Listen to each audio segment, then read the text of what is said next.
Friends, আমি চলে আসলাম আমার চ্যানেলে। তোমরা ভালো আছো তো? আমি তো ভালোই আছি। তো সকালে ম্যাগি খেয়েছি, আর মা খেয়েছে রুটি, বেগুন ভাজা আর আপেল খেয়েছে। আর আজকে রান্না হচ্ছে ডাল, মাংস হবে, ডালের সাথে পটল ভাজা, বেগুন ভাজা আর মোয়া মাছ। এই যে ডালটা হয়ে গেছে, ডাল আর পটলটা ভাজছি। সীমাদি দেখাও তো পটলটা। এই যে পটল আর বেগুন ভাজাটা হচ্ছে কড়াই। মাংসটা মেরিনেট করে রেখে দিয়েছে, এই যে মাংসটা মেরিনেট করে রাখা আছে। আর মাছ হবে, মোয়া মাছ।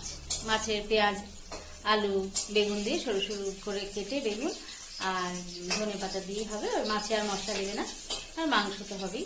ওকে, আর টক দই আছে। ঠিক আছে, তো আমি এখন পূজা দিব স্নান করে নিয়ে। তো চলো, তো এখন মাকে আমি খেতে দিয়েছি, মা খাচ্ছে। রান্না তো তোমাদের বলেছি, মা তো মাংস খায় না, মাছ দিয়ে ডাল, পটল আর বেগুন ভাজা আর টক দই দিয়ে খাচ্ছে মা। আমি খাবো আর একটু পরে, আমার এক বান্ধবী আসবে তো, ওর সাথে খাবো আজকে। আর সীমাদি একটু বাসন মাজছে, তারপর সীমাদিকে আমি দিয়ে দেবো খাবার দিয়ে দেবো, তারপরে আমরা খাবো। ওকে, বান্ধবী এখন আসেনি, তবে আসবে। ঠিক আছে, তো এখন মায়ের সাথে টিভি দেখছি বসে বসে। চা দিয়েছি মাকে, চা খেয়েছে। আমি চা খাইনি, কারণ পেটটা ভার হয়েই আছে, আজকে একটু বেলা করে খাওয়া হয়েছে। তো এখন আর কি টাইম পাস।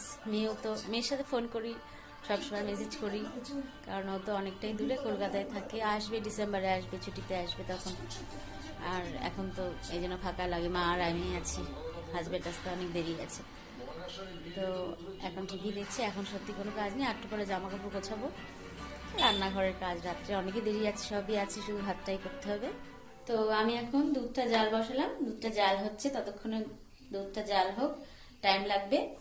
তো এখন আমি জামা কাপড় ভাঁজ করব, অনেক জামা কাপড়ই আছে, সেগুলো ভাঁজ করব। ওকে বন্ধুরা, তো আজকে এটুকুই থাক, কালকে আবার আসবো। তোমরা খুব ভালো থেকো, আমার পাশে থেকো, লাইক করো, শেয়ার করো, সাবস্ক্রাইব করো। ওকে, তোমরা সবাই খুব ভালো থেকো, কালকে আমি অবশ্যই আবার আসছি। ওকে, টাটা, ভালো থেকো।